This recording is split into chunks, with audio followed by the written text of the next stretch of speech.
అసలు ఒక్కసారి సత్యవర్ధన్ కేసులో కాల్ డేటా తీస్తే ఈ కేసరిపల్లిలో టీడీపీ కండువ కప్పుకున్న ఒక్కొక్క నాగుపాము బయటకు వస్తుంది.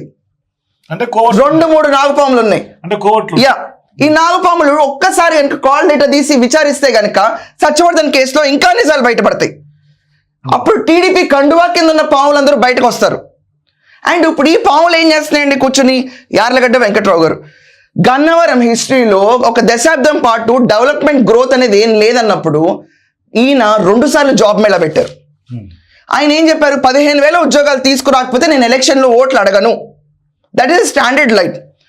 What is wrong in this?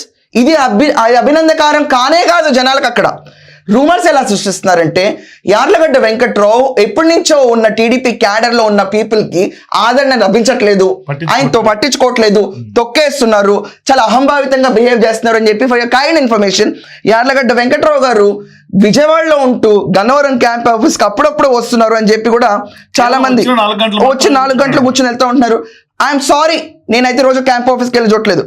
But this is his Facebook. ఈ ఫేస్బుక్ లో చూస్తే ప్రతిరోజు యార్లగడ్డ వెంకట్రావు గారు గన్నవరం సమీపంలో ఉన్న విలేజెస్ అన్ని తిరుగుతా పర్యటిస్తా ఉన్న వీడియోలు ఉంటున్నాయి. ఫేక్ వీడియోసా? అంటే ఈయన ప్రతిరోజు తిరుగుతున్నప్పుడు ఫేక్ వీడియోసా, ఏఐ వీడియోసా? అంటే ఇంకా వంశీ అనుచరులు ఇంకా రాజ్యం వెళ్ళటం ఆపలేదా?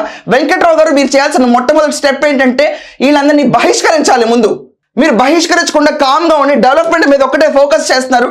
ఇలాంటి లూజ్ టాక్స్ మీ మీద ఆగిపోతాయి ఆ నిమిషం నుంచి.